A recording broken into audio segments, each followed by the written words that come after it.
Halo sahabat muda, welcome back to YouTube channel Inti Muda Indonesia dalam segmen I Am Formation.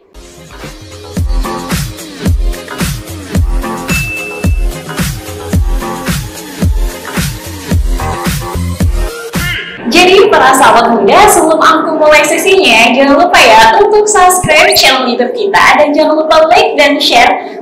Jangan lupa juga nih buat kalian nyalain notifikasi bell di bawah ini. Nah, dalam sesi kali ini kita bakal bahas tentang kesehatan mental bersama siapa ya? Bersama Dr. Asti Widyastuti. Siapa sih yang nggak kenal beliau yang sudah malang buana di kawan-kawan komunitas dan juga udah malang buana di dunia internasional. Cus, ayo langsung aja kita ngobrol-ngobrol bareng beliau. Tada! Sama siapa kita hari ini? Nah, apa kabarnya nih, Kak? Baik ya. Alhamdulillah, akhirnya kita bisa berkumpul lagi ya. Gitu. Kayaknya tuh seneng banget gitu ya kalau kita bisa bareng-bareng di offline event gitu ya. Dokter, apa kabar nih? Syukurlah sehat, masih tetap work from home, stay at home untuk berusaha mengurangi penularan biar tidak ditularkan atau juga tidak membawa virus COVID-19 ke orang lain. Jadi tetap membatasi kunjungan kemana-mana, tapi overall syukurlah baik. Tapi kalau untuk mengedukasi bisa lah ya. Oh, selalu bisa. Kita gitu ya, dengan senang hati. Nah, untuk teman-teman komunitas pastinya udah nggak asing lagi dong sama siapa sih beliau ini gitu kan, karena dia memang sering banget nih bersama kawan-kawan komunitas gitu ya Dok ya. Tapi kita kan akan menjangkau mungkin di lingkup internasional kali ya, karena mungkin YouTube channelnya Inti Muda Indonesia kan bisa diakses oleh siapapun, baik di Indonesia ataupun di luar Indonesia. Jadi barangkali kita bisa berkenalan nih dong. Oke, kenalan lagi. Salam kenal buat yang baru pertama ketemu dengan saya secara online. Nama saya Asti Widyastuti. Saya seperti yang dibilang Ica tadi, sering bekerja dengan kawan-kawan komunitas, bergerak di isu HIV sudah kurang lebih sekitar 15 tahun. Dan dalam perjalanannya sering ketemu dengan banyak kawan-kawan muda juga. Saat ini saya sedang bekerja di organisasi Perserikatan Bangsa-Bangsa yang mengurus kependudukan, yaitu United Nations Population Fund atau UNFPA sebagai HIV Prevention Officer. Ini cukup ya, Cia ya? Nah, selain mungkin juga aktif di UNFPA, kan ini sering banget ya Dok, kita lihat sesi-sesi dokter nih ngomongin tentang kesehatan mental gitu kan ya. Dan mungkin banyak kawan-kawan juga yang sekarang mungkin di tahun 2020 lebih aware tentang kesehatan mental dibanding sebelumnya gitu kan ya Dok. Karena pandemi ya? Bukan lagi karena di situasi pandemi emang itu juga jadi salah satu permasalahan gitu. Nah, kalau menurut Dokter Asti, apa sih Dok kesehatan mental itu? Oke, aku senang nih kawan-kawan I Am Formation untuk sesi ini membicarakan topik ini secara khusus, meskipun seperti dibilang tadi, sejak awal tahun ini perhatian kita menjadi lebih besar tentang isu ini. Nah, apa artinya kesehatan mental? Organisasi Kesehatan Dunia WHO atau World Health Organization mendefinisikan kesehatan mental tentang sebagai sebuah kondisi yang sebenarnya bukan hanya bebas dari penyakit, bukan, tapi lebih dari itu. Kesehatan mental diartikan adalah sebuah situasi di mana seseorang bisa berfungsi dengan baik, bisa menjalankan kehidupannya, bisa melakukan apa yang ingin dia lakukan,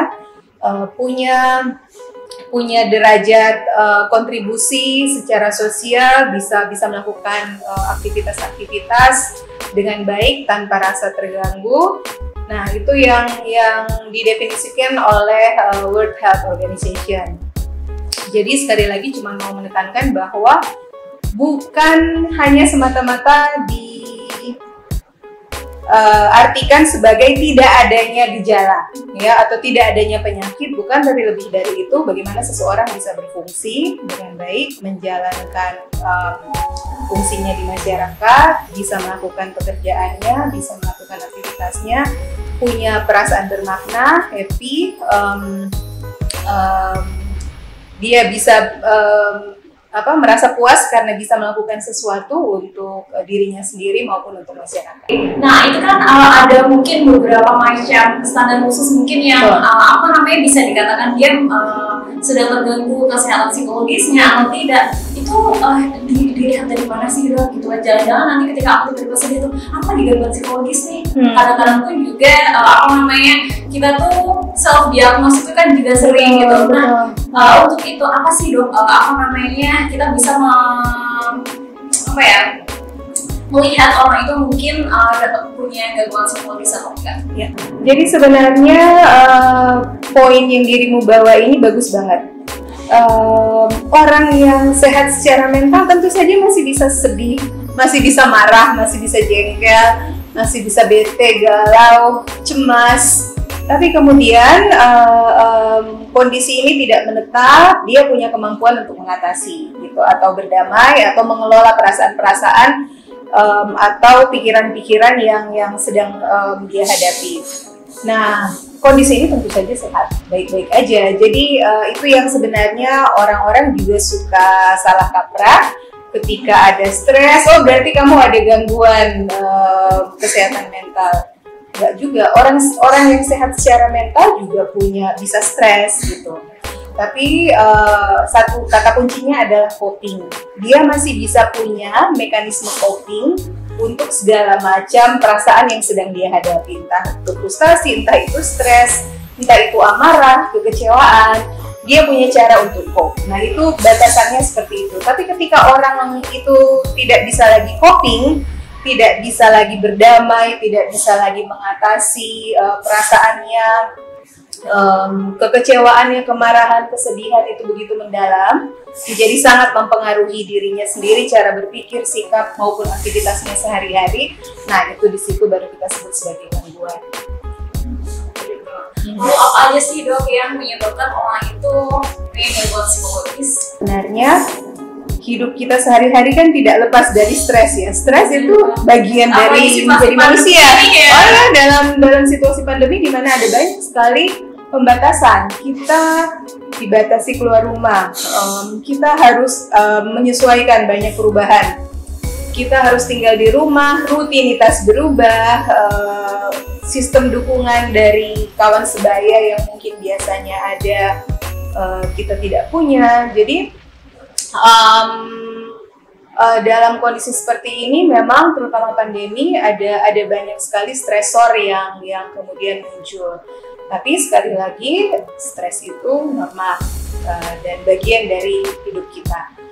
Mungkin stres yang berulang-ulang atau sangat hebat dan pada saat yang sama seseorang nggak punya cara untuk coping dan nggak punya cukup dukungan untuk mengatasi bisa menyebabkan gangguan kesehatan mental.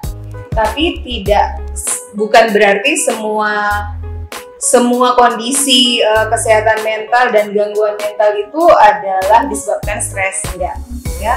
Jadi macam-macam penyebabnya, bisa karena pengalaman traumatik, bisa ketiadaan dukungan, sistem dukungan, ketiadaan mekanisme untuk coping atau untuk mengatasi, atau juga bisa juga semata-mata karena penyebab organik, sesuatu yang terjadi di dalam tubuh kita, bukan karena pengalaman dari luar atau hal yang kita hadapi, hal yang kita alami, enggak. Tapi misalnya gangguan hormon, perubahan-perubahan hormon dalam tubuh kita, kelebihan hormon tiroid atau justru kekurangan hormon tiroid. Jadi ada banyak juga hal-hal yang sifatnya organik. Organik itu artinya di dalam tubuh kita sendiri, bukan pengalaman traumatis, bukan stres yang melanda dari luar, bukan, tapi semata-mata karena bagaimana organ-organ di dalam tubuh kita berfungsi, termasuk hormon, itu kemudian bisa mempengaruhi kesehatan mental kita. Jadi sosial bisa, psikologis dan emosi bisa, fisik juga bisa. Dan kombinasi dari tiga ini juga sangat bisa mempengaruhi seseorang bisa punya kondisi kesehatan mental yang bagus atau kemudian punya gangguan kesehatan mental. Oke, berarti salah satu caranya untuk kemudian untuk mengantisipasi itu mungkin kontrol ya dok ya. Kalau tadi dijelaskan dokter bagaimana untuk kemudian itu bagaimana kita mereduksi emosi ya dalam situasi yang berat. Nah dok, apakah kemudian kita selalu bisa dengan diri kita sendiri ataukah kita perlu bantuan? Nah, apakah kita bisa mengatasi diri sendiri dengan cara coping mekanisme dari diri kita sendiri atau kita harus meminta bantuan. Ini tentunya tergantung situasi kasus per kasus ya, dan ini sangat bervariasi sifatnya dan bisa sangat individual. Pengalaman trauma yang sama untuk orang yang berbeda dampaknya juga nggak akan sama gitu. Jadi sekali lagi memang kita perlu mengenali tanda-tanda yang kita lihat pada diri kita sendiri. Kita yang sudah punya keterampilan coping atau mekanisme untuk mengelola tekanan-tekanan ini tentu akan lebih mudah mengatasinya dibanding kalau kita nggak punya mekanisme coping atau kita nggak punya sistem dukungan. Itu mungkin akan lebih berat. Tapi mungkin ada orang yang dengan mekanisme copingnya sendiri maupun dukungan sosialnya, maka dia bisa mengatasi apapun yang sedang dia hadapi. Nah, tapi sekali lagi ini sangat individual sifatnya. Seringkali atau once in a while kadang-kadang ada orang yang pada satu masa di dalam hidupnya dia kewalahan, dia overwhelmed, dia tidak mampu untuk mengatasi hal-hal yang terjadi pada dirinya sendiri. Dia tidak mampu mengelola emosinya, dia tidak bisa lagi mengendalikan pemikiran-pemikiran, ide-ide yang begitu intens datang ke pikirannya. Dia mulai terganggu dalam pekerjaannya, pola tidurnya menjadi sangat berubah, pola makan, nafsu makan menjadi sangat berubah. Nah, hal seperti itu tentu saja, apalagi kalau sifatnya sudah mulai menetap, kita perlu meminta pertolongan. Nah, poin ini sebenarnya menurut saya sangat penting karena meminta pertolongan bagi banyak orang masih dianggap sebagai tanda-tanda orang yang lemah. Kamu ke dokter, kamu ke psikolog, kamu ke psikiater, kamu ke konselor. Seringkali oleh masyarakat kita itu masih dianggap sebagai kamu bermasalah, kamu sakit dengan judgement yang negatif ya, bahkan banyak orang menyederhanakan dengan stigma yang sangat berat, kamu gila ya. Benar banget. Ya, itu sebabnya jadinya banyak orang ketika punya dia sudah mengalami hal yang bikin dia kewalahan, dia sedih atau dia sangat marah, atau dia punya ide-ide untuk bunuh diri, atau dia sudah mengalami perubahan tidur, perubahan pola makan, mulai melakukan perilaku menyakiti diri sendiri misalnya, tidak ada motivasi kerja dan lain-lain, akhirnya berusaha bertahan terus, tidak meminta pertolongan gara-gara stigma yang begitu kuat itu. Ya. Apalagi secara budaya kan kita buat cowok misalnya, cowok itu harus kuat, cowok itu nggak boleh nangis. Kalau curhat, kamu kok kayak cewek sih? Kalau emosional dikit dia kelihatan sangat sedih atau terpukul. Kamu kok kayak perempuan sih? Nah gitu. Jadi situasi-situasi yang berkaitan dengan gender juga sangat mempengaruhi. Atau seorang perempuan ketika dia kewalahan karena mengasuh anak misalnya, tanpa pandemi aja banyak perempuan yang muncul berbagai permasalahan terkait kesehatan mental gara-gara pengasuhan anak ya, karena perempuannya kelelahan, berbagai tanggung jawab diarahkan ke dia semua. Apalagi dengan pandemi ini ya, mengelola rumah tangga, mengelola rumah, mengelola dapur, ngasuh anak itu juga banyak diambil oleh peran perempuan. Jadi banyak hal terkait gender juga membuat orang bertahan karena sudah ini tugasku, ini peranku, bahkan ada yang bilang ini takdirku ya. Jadi aku harus menjalaninya, nggak usah minta pertolongan, nanti juga hilang sendiri, nanti pengalaman ini juga pergi sendiri. Nah padahal sebenarnya ketika kita melihat tanda-tanda yang mulai tidak normal dalam hidup kita, itulah saatnya untuk meminta pertolongan. Iya benar banget dong, karena kan maksudnya kita hidup di lingkungan yang sangat heteronormatif, di mana masih menjadi toxic masculinity, toxic positivity, bahwa ya kamu laki-laki mau nangis sih, kamu laki-laki kok ngeluh sih gitu kan ya, dan selalu ada diskriminasi dan stigma terhadap orang yang mungkin mau konsultasi, butuh bantuan, pasti anggapannya adalah dia punya gangguan mental. Nah itu kan masih kenceng banget yang sampai mungkin akan mengobrolkannya, ya udah lah ya mungkin aku punya gangguan, terus akhirnya pesimis, terus mungkin lebih itu tidak membantu teman-teman yang mungkin sudah mengalami itu. Jadi teman-teman, it's okay not to be okay, nggak apa-apa kok kamu sedih dan nggak apa-apa untuk kamu mencari bantuan. Karena yang tahu tuh diri kamu sendiri. Betul gitu, sekali. Dan poin yang dirimu sebutkan tadi Syah, yang soal toxic positivity, ini juga banyak salah kaprah. Orang akhirnya maksudnya mendukung, akhirnya malah alih-alih mendukung malah bikin kondisi lebih parah gitu kan. Jadi seolah-olah orang tidak diizinkan untuk bersedih. Orang menunjukkan ketika seseorang, misalnya saya menunjukkan bahwa saya sedih, saya sedang tidak happy.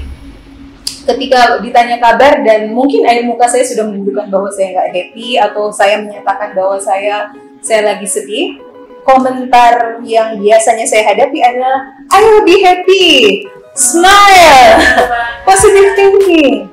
Selagi harapan itu diberikan agar kita menjadi lebih kondisi, diharapkan agar kita cheer up, lebih senang, mungkin lebih menampilkan diri lebih bersemangat. Tapi dalam konteks seperti itu saya tidak diizinkan untuk mengekspresikan perasaan saya, gitu ya. Jadi akhirnya selain diskusi yang kemudian lebih tulus tentang kondisi saya sebenarnya tidak terjadi, dan saya tidak mendapatkan dukungan yang saya butuhkan dari orang lain, saya juga akhirnya tidak punya cara coping atau mekanisme untuk mengelola perasaan saya, karena semua perasaan yang dilabelkan negatif itu, sedih, marah, jengkel, kecewa, frustasi, itu kemudian saya tekan. Saya nggak mau tunjukkan ke orang. Malah jadi lebih besar kan masalahnya, karena tidak pernah terbicarakan, tidak dapat dukungan, dan karena tidak pernah saya acknowledge, saya tidak punya kemampuan untuk coping, karena tidak pernah saya mau lihat, selalu saya tekan. Oke, nah sahabat muda, kalian udah ngerti kan apa itu toxic positivity tadi yang udah dijelaskan sama Dokter Asti. Dan jika memang kalian pernah melakukan itu untuk teman-teman terdekat kalian atau untuk diri kalian sendiri, stop untuk melakukan itu, karena itu memang bisa jadi situasi teman-teman akan lebih tambah buruk. Karena aku juga sering dong digituin, harusnya kamu bersyukur dong, banyak loh yang lebih daripada kamu. Nah itu kan di saat mungkin mental yang lagi turun akhirnya mendapatkan kata-kata itu, alih-alih tadi mendukung tapi justru membuat drop diri sendiri gitu ya. Nah kalian bisa mengubah itu dengan cara empati mungkin ya, dan dengan cara toxic positivity. Benar. Jadi kemarin ada teman-teman sobat muda nih yang tanya lewat Instagram, apakah kemudian fobia itu termasuk dalam gangguan psikologis dok? Fobia, ya. Fobia termasuk dalam gangguan psikologis, karena fobia biasanya dalam banyak sekali kasus sudah tidak bisa lagi diatasi. Rasa takut kan wajar ya, rasa takut sebenarnya juga sebagai pelengkap atau sebagai alarm diri kita untuk membantu kita mengambil resiko. Kita ambil resiko, kita mau melakukan sesuatu, apa yang harus kita rencanakan dengan baik gitu, untuk agar kita tidak jatuh pada resiko-resiko melukai diri sendiri atau bahkan kematian misalnya, atau kerugian pada diri kita sendiri. Itu sebenarnya fungsi positif dari rasa takut. Tapi ketika rasa ketakutan sudah menjadi sangat berlebihan, kita tidak punya lagi kuasa untuk mengontrolnya, nah itu yang namanya fobia. Tapi sekali lagi sama seperti dengan gangguan kesehatan mental yang lain, sebenarnya fobia juga bisa diatasi. Lalu kalau bedanya fobia sama anxiety itu gimana dong? Anxiety adalah sebuah kecemasan ya. Jadi ini lagi, mumpung tadi kita sudah ngobrolin tentang kesehatan mental dan gangguan mental di bagian awal, ragamnya itu sebenarnya banyak banget.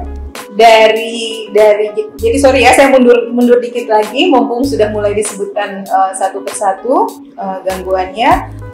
Jadi dari gangguan berpikir, ide-ide, pikiran-pikiran yang nggak bisa kita kendalikan, emosi, sampai ke gangguan perilaku dan bersosialisasi dengan masyarakat atau dengan orang lain, atau berelasi dengan orang lain. Nah, ini yang bagian gangguan ini. Nah, ragamnya itu sebenarnya sangat banyak. Jadi ada fobia, ada gangguan mood. Jadi belum sampai ke cemas, tapi sudah gangguan mood. Lalu tadi ada kecemasan, bisa ada panic attack. Jadi ragamnya sebenarnya sangat banyak. Makanya balik lagi, kalau tadi ini tidak sesimpel dan menjadi sangat salah kalau kita menyederhanakannya jadi kamu gila, ya. Orang itu gila gara-gara dia ke psikiater misalnya. orang itu pasti gila gara-gara saya lihat dia dapat resep dari psikiater. Nah, sahabat muda pasti penasaran kan ya. Tadi kan Dokter Asih sempat mention psikiater. Lalu apa sih bedanya psikolog sama psikiater gitu? Kapan kita harus ngakses psikolog dan kapan kita harus ngakses psikiater? Ini kawan-kawan berangkat dari kondisi tadi ya yang saya sempat sebutkan di awal bahwa kita memang sayangnya stigma terhadap kesehatan mental masih cukup besar di masyarakat kita, jadi orang akhirnya tidak sering pergi ke layanan, akhirnya nggak terlalu tahu ya bedanya. Dan saya senang ini ditanyakan. Jadi psikiater adalah dokter spesialis kondisi-kondisi kesehatan mental. Ya. Bedanya dengan psikolog akan membantu mengatasi segala macam isu yang berkaitan dengan psikologis. Dan ada banyak teknik terapi yang bisa dilakukan oleh psikolog. Ada banyak hal yang sebenarnya sangat berkaitan ya antara pekerjaan psikolog dan pekerjaan psikiater. Namun yang bisa disederhanakan mungkin untuk kawan-kawan muda yang lagi nonton channel YouTube I Am Formation ini, bahwa kalau psikiater itu selain melakukan psikoterapi, dia juga bisa memberikan obat. Ingat kan tadi di bagian awal saya bilang ada kondisi-kondisi tertentu yang memang selain butuh psikoterapi, ini juga dilakukan oleh psikolog ya, membantu mengembangkan skills untuk coping. Itu memang ranahnya psikolog juga yang sangat bisa mengembangkan banyak sekali teknik-teknik untuk coping, menggunakan berbagai cara, alat atau tools untuk seseorang bisa berfungsi dengan lebih optimal. Nah, kalau bedanya dengan psikiater adalah psikiater kemudian bisa meresepkan obat-obatan untuk kondisi-kondisi yang memang sudah butuh obat. Ini juga yang saya bilang tadi terkait pertanyaanmu di awal tentang kapan kita minta pertolongan. Beberapa hal yang memang sifatnya organik, bukan dari sesuatu yang terjadi pada kita, bukan karena stres atau bukan karena pengalaman traumatis, tapi memang kita punya ketidakseimbangan hormon misalnya di tubuh kita. Nah, itu kita akan butuh obat, dan yang memberi obat itu adalah psikiater. Tapi yang saya ingin tekankan di sini bukan soal mana lebih bagus, lebih ke kondisi kita yang mana dan kita butuh dukungan yang apa. Nah, selain dua ini ada juga yang namanya sebenarnya konselor ya. Konselor juga orang yang sebenarnya punya keterampilan untuk melakukan konseling. Dia juga bisa ngajarin tentang keterampilan coping, bisa menjadi pendengar yang baik dengan empati sehingga seseorang bisa mengeluarkan bebannya, tapi pada saat yang sama juga belajar tentang strategi untuk mengatasi isunya. Jadi 3 ini plus 1 lagi, tapi masih sayang sekali belum terlalu umum di Indonesia adalah kelompok dukungan sebaya. Kalau yang komunitas justru support system gitu ya. Kalau yang komunitas justru sudah cukup familiar dengan ini ya, tapi pada masyarakat umum justru dari 4 ini mungkin cuma kenal psikiater sama psikolog. Ngomong-ngomong, pasti sobat muda pada penasaran kan ya, aksesnya di mana sih dan berapa sih biayanya? Semua kawan-kawan yang tinggal di kota besar termasuk di Jakarta ya, karena di Jakarta sekarang dan beberapa kota di Jawa, puskesmas sekarang sudah punya psikolog. Ya, jadi layanan ini pun, layanan tentang kesehatan mental pun sudah bisa diakses di puskesmas. Wah, berarti bisa gratisan nih deh ya. Bisa pakai BPJS kan ya? Tuh, dengarkan sobat muda, bisa diakses sama puskesmas dan gratis. Kalau ngomongin psikiater kan lebih banyak kan juga kemudian dikasih resep gitu ya. Kemudian kalau mungkin memang diperlukan untuk mengakses obat, kayak aku secara pribadi memang akses obat gitu kan. Namun, apakah kemudian boleh nggak sih dok orang-orang yang kemudian diresepkan obat tapi dia nggak mau minum nih? Atau mungkin ada cara treatment yang lain, kalau mungkin ada ketakutan ataupun ada fungsi organ yang lain yang itu nggak support dia minum obat. Ada nggak sih treatment lain yang bisa dilakukan? Bahwa sebenarnya psikiater nggak cuma ngasih obat ya, jadi selain psikofarmaka, ngasih obat-obat untuk kondisi kesehatan mental kita, seorang psikiater juga bisa melakukan psikoterapi. Jadi ada banyak hal-hal yang dilakukan lewat diskusi, refleksi, itu yang kemudian pengembangan keterampilan untuk coping itu juga dilakukan oleh psikiater.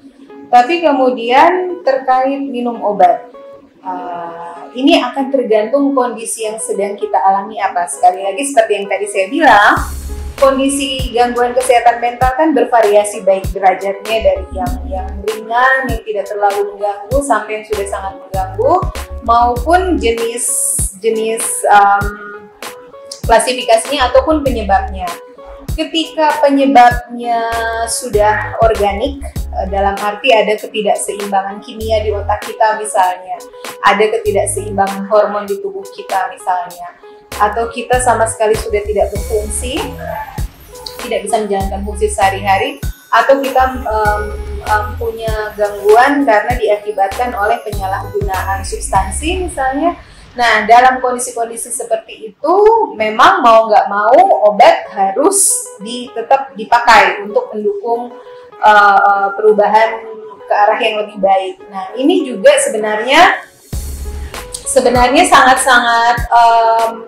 sangat sekali lagi tergantung individu ini mengalami apa ya. Jadi prinsipnya adalah banyak sekali bukti-bukti evidence yang ada di seluruh dunia ini, banyak sekali penelitian, studi-studi menunjukkan bahwa sebenarnya psikofarmaka itu atau pengobatan itu yang tepat itu sangat membantu. Dan dalam semangat untuk challenge atau menantang stigma terhadap orang yang minum obat yang berkaitan dengan kesehatan mental, nggak apa-apa untuk minum obat ini dalam jangka waktu yang panjang atau lama, karena memang obat-obat terkait kesehatan mental itu biasanya memang diminum bukan sekali langsung berubah gitu ya, tapi ada masa yang cukup panjang, apalagi kalau penyebabnya memang sifatnya organik dari tubuh kita sendiri, ketidakseimbangan hormon atau kimia otak, atau memang kondisi kita memang sangat dibutuhkan untuk support obat. Sebenarnya ada banyak teknik-teknik, keterampilan yang bisa kita juga kembangkan bersama terapis kita, entah psikolog, konselor atau psikiater, untuk menemani kita yang memang harus minum obat gitu. Jadi tujuannya kan supaya setiap orang bisa berdaya ya, dan dia makin, meskipun minum obat jangka panjang, tapi dia juga makin berdaya, makin pintar mengatasi apapun yang terjadi dengan dia dengan keterampilan-keterampilan yang dia kembangkan bersama terapisnya. Nah, relate sama situasi sekarang kan lagi pandemi, ada kita juga berbulan-bulan nggak keluar gitu kan ya.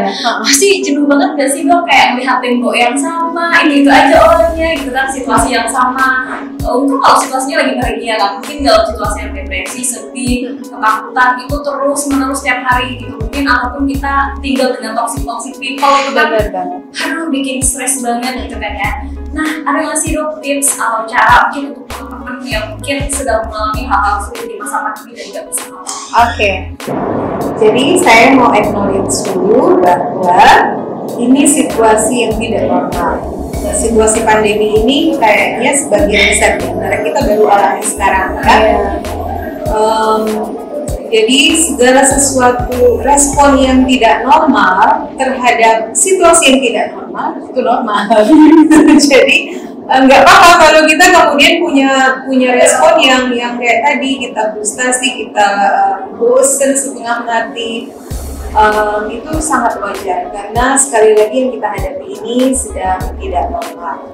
Lalu kedua, saya juga mau acknowledge bahwa selagi beberapa orang cukup beruntung dia punya support system yang kuat di sekitar dia tidak hidup sendiri, dan kebetulan orang-orang yang dia hidup bersama itu juga mendukung. Nah, mungkin meskipun tetap stressful, kondisinya akan jauh lebih beruntung dibandingkan mereka yang tinggal sendiri dan udah tinggal sendiri punya isu kesehatan mental yang tidak mendapatkan support misalnya, atau tinggal dengan orang-orang, tapi orang-orang, dan ini sering terjadi pada komunitas yang masih muda ya, misalnya orang tua yang tidak punya keluarga yang membuli Jadi kita dipaksa tinggal bersama orang-orang yang sebenarnya justru bikin kita makin stres. Bener banget.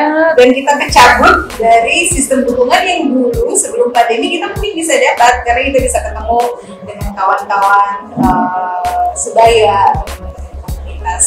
Nah, jadi tipsnya apa? Yang pertama ya mengenali bahwa ini situasi yang nggak biasa. Mengenali emosi yang reaksi kita tuh kayak gimana. Kita mengenali polanya. Dan melepaskan efek-efek toxic positivity tadi. Terima aja bahwa kita sedang sedih. Karena ini kok situasi yang lagi memang nggak biasa. Ketika aku sedih ya memang karena aku sedih. Ketika aku bosan ya wajar karena aku bosan gitu. Tapi aku tahu aku harus berdamai dengan kebosananku, karena aku kalau keluar rumah aku akan membahayakan diriku sendiri mungkin, atau aku akan membawa virus misalnya untuk orang lain yang lebih rentan misalnya. Jadi pertama acknowledge dulu dan kenali dulu emosi kita apa. Jadi yang tadi saya bilang ya, kita tolak toxic positivity, kenali emosi, kenali jangan ditekan. Kalau sedih ya nggak apa-apa, akui kita sedih. Jangan buru-buru menyingkirkan perasaan yang nggak enak, yang selama ini dilabelkan negatif sama banyak orang. Kalau saya sih cenderung tidak ingin memberi label ini positif ini negatif ya, karena emosi itu sebenarnya informasi. Emosi itu sebenarnya kita perlakukan aja sebagai data. Pikirkan, tapi kita lihat dan kenali apapun emosi yang kita rasakan. Dan saran saya sih jangan dilabelkan juga ya ini negatif, ini positif. Kalau negatif cepet-cepet kita tekan, cepet-cepet kita lupakan. Nggak usah. Belajar mengenali, tidak buru-buru menyingkirkan perasaan itu. Nantinya juga akan pergi kok. Ibarat tamu, ada yang cuman datang sebentar, ada yang nginap semalam, ada yang nginap seminggu, tapi pada akhirnya akan lewat juga. Dan validasi, sama seperti kalau saya selalu mengajarkan ketika kita dengan sahabat kita ada yang kita akui, kita bilang bahwa perasaannya valid. Nah sebelum keluar ke dalam juga gitu. Ketika kita merasakan tidak enak, segala kenyamanan terkait pandemi ini, segala ketidaknyamanan terkait pandemi ini, itu perasaan yang valid. Dan yang penting yang lain adalah selain memastikan kita melakukan protokol ya untuk tidak tertular atau juga tidak menjadi pembawa virus buat orang lain atau kelompok lain yang lebih rentan dari kita, adalah karena kita hidup di dunia yang sepertinya tidak putus dengan koneksi kita dengan sosial media. Pastikan juga bahwa kita membatasi dan atau mengatur informasi apa yang kita dapatkan. Nah, sahabat muda, asik banget kan obrolan kita pada hari ini ngomongin tentang kesehatan mental. Dan yang perlu teman-teman garis bawahi adalah it's okay not to be okay. Nah, itu tadi sesi kita pada hari ini. Aduh, ngomongin kesehatan mentalnya emang selalu seru banget, karena udah siapa lagi sih kalau nggak peduli kecuali diri kita sendiri gitu kan. Dan terima kasih banget Dokter Asti, akhirnya kita bisa ngobrol-ngobrol dan juga bisa berbagi dengan sahabat muda semuanya, dan pasti ini bermanfaat sekali apalagi di situasi sekarang ya Dok ya. Thank you banget dokter udah hadir dan juga berbagi. Sama-sama. Sehat selalu dokter, terima kasih udah berbagi kekuatan, berbagi pelukan, berbagi dukungan dan berbagi edukasi pada sahabat muda semuanya. Dan kawan-kawan yang lagi nonton ya, stay safe, tetap berusaha untuk berdamai dengan kondisi yang ada, dan nggak apa-apa kalau lagi merasa jengkel, frustasi, marah dengan situasi yang seperti sekarang. Balik lagi, simak aja dan lakukan yang sudah dibicarakan tadi. Nah, jangan lupa, tadi kan jangan lupa untuk mengerjakan teknik-teknik yang mungkin itu bisa membantu teman-teman. Tapi jangan lupa juga nih buat subscribe, like, dan juga share. Boleh juga sih untuk menyalakan notifikasi bell di bawah ini. Jadi biar kita tetap juga berlanjut dan berkarya untuk teman-teman, jangan lupa ya untuk di-share-share ke teman-teman semuanya. Aku Caca dan Pasti. bye, sampai jumpa di next sesi.